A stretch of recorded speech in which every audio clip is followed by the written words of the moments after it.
Hey gang, it's your pal here, Brady, with Monkey Edge, and we're sitting in the living room of Ryk Maverick with Starlingear, and just kind of really wanted to break things down and go over maybe the history of Starlingear and just rap with you about art in general and inspirations, and some of those are gonna be the typical interview questions. Maybe what's your favorite color? What tree would you be? But if you were a tree. So why don't you start off both maybe give a quick rundown of your career in art, and then at what point did Starlingear start to evolve, and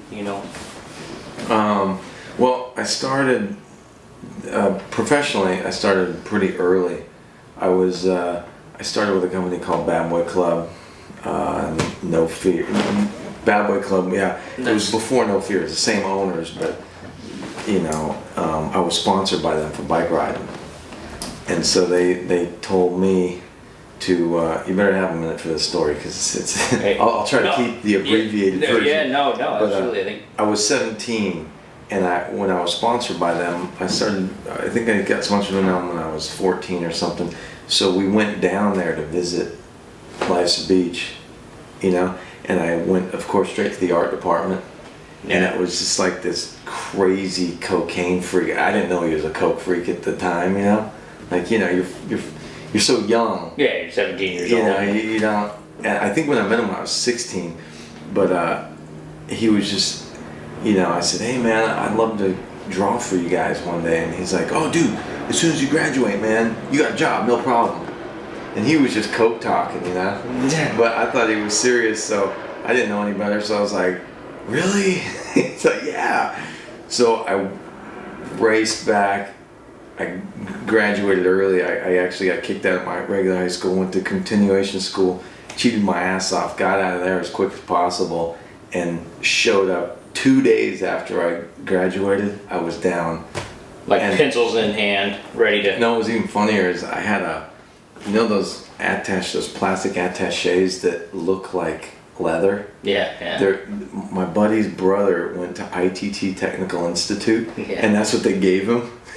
So I had all these pencils and stuff in there. Get your marker. And I walked in with this thing, and the guy didn't even remember me. The artist. He's like, who are you? I go, it's like 7 months, 8 months ago, you told me that when I graduate, I can work here. And he's like, he didn't even remember. But I wasn't leaving. And you were sponsored by them at this point still? Yeah. Oh, okay. And so he just pulls up a desk in the corner, basically, and he's just like, do you know how to do pen and ink? And I was like, yeah, whatever. And so he just had me cleaning stuff up, pen and ink stuff on vellum. It was hilarious, man. The guy was like, he didn't even know what he was in for. His name was Boogaloo. He's still around. He's in Hawaii now, but he's all cleaned up now. But it was so funny, man. I think about it now. You just give people lip service, but that's why you got to be careful giving people lip service. Yeah, next thing you know, you got some nut kids showing up on your doorstep, tools in hand, ready to go to work, right? Yeah. So I just lived in my truck and lived in Dennys for 1.5 years while I did that, and then I met a band when I was living in Dennys off Palomar Airport Road. Wait. Dude, you can't just throw out, living in Dennys, that wasn't that's not like Dennys, Denny was your roommate, you know what I mean, and you were siphoning off his cable and stuff, or what, Dennys Denny is not a person, right? Dennys was the legit restaurant off Palomar. As in the Breakfast Grand Slam. Yeah, and there's a Pea Soup Anderson's across the street, and I would park in Pea Soup Anderson's parking lot, because they had this gas station that was no longer used, but the water and the air still worked. So I would shower up there at 5 o'clock in the morning, where you fill your radiator up. It was so fucking cold every morning, man. It was brutal. Wow. But it was, it's better than being all stinky. Because nobody in the office knew that I was living in my truck. Literally homeless. Yeah. Well, not homeless. You still have a truck, so you're not. You're trucking Denny. Yeah. So it wasn't too homeless, but so I everyone you know, they let me stay in some of the booths some of the nights, depending on who was managing. It was cool. It was a cool setup for, you know, what it was. And then I started making a little bit of money there, and I met a rock and roll band in that Dennys late night, which eventually, I don't know if you want to hear the whole story, but eventually the meeting them brought me up to Hollywood. And you know, who was the rock and roll band? It was a band called, at the time they were called Monroe, but then they changed the name eventually to Jones Street, and their biggest thing was they opened for Motley Crue one time, and that was about it. But I designed all their shirts and stage props and all that kind of crazy stuff. But then that got me into circulating in the bands, with the bands like it's early, not like, I was gonna say, what year were we talking 90, here? 91. Okay. You know, So that's like Poison. Yeah, we're hitting like the height of the Sunset Strip era, Yeah, right? yeah, Like, yeah. You know, so I was doing artwork for all those guys, you know, all those hair bands. did you have cool hair at this point? I did. I adopted some cool hair You had some cool hair, after hairspray and everything.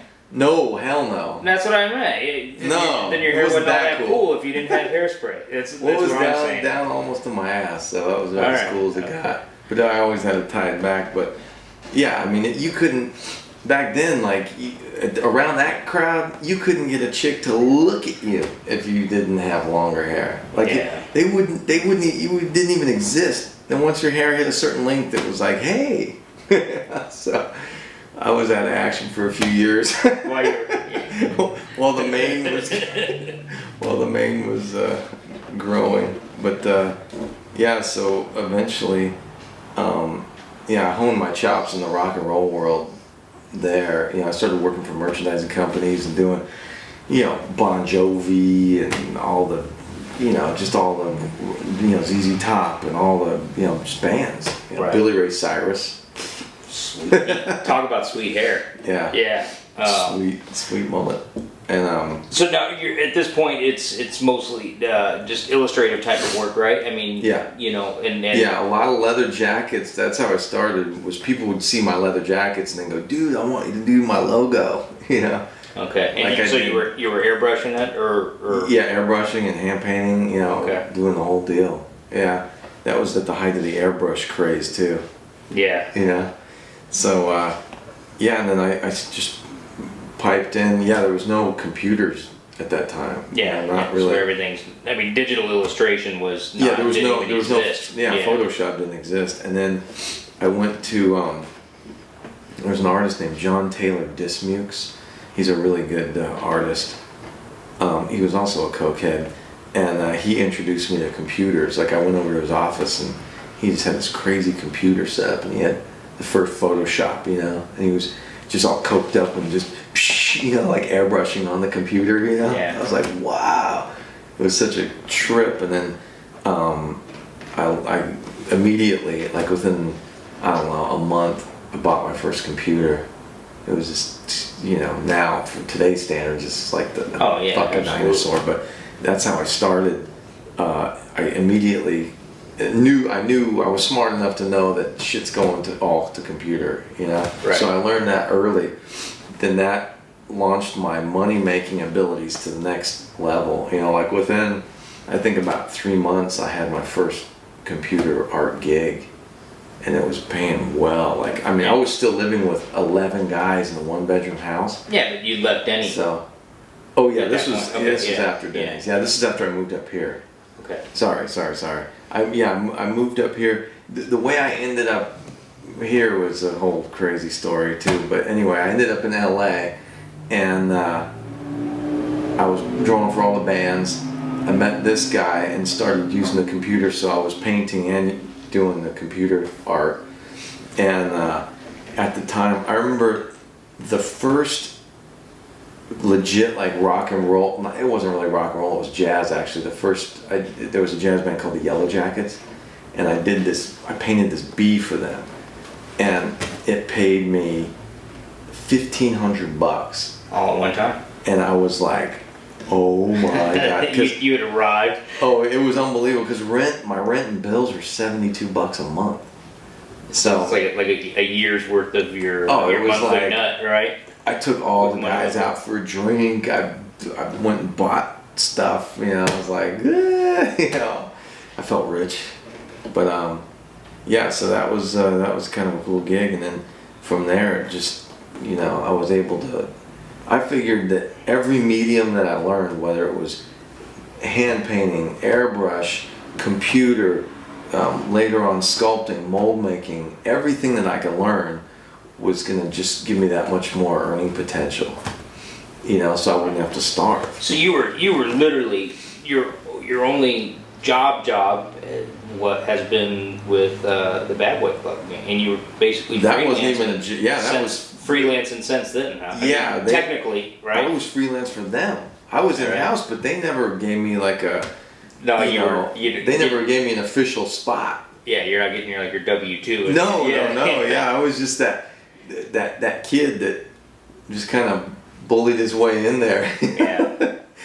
they all crack up to this day. Like No Fear just closed doors like 2 weeks ago. Oh, really?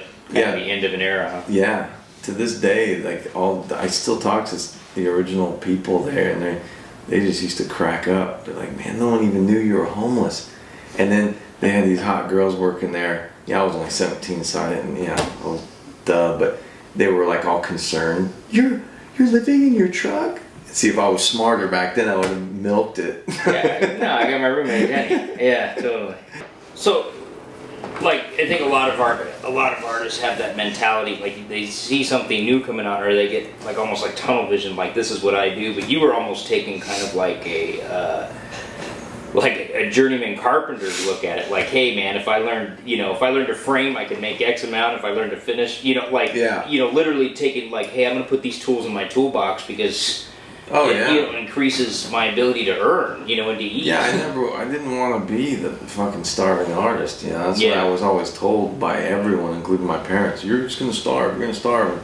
And, for me, it wasn't about just, I didn't want to just create cool stuff. I wanted to create cool stuff, cool artwork, and make a living. Like, that was always in the forefront, this is how I want to make my living. I don't want to be a hobby artist. Yeah, or the martyr artist. The world doesn't understand me, The brooding up in the attic artist. with gun in the mouth and stuff. So that brings us up to.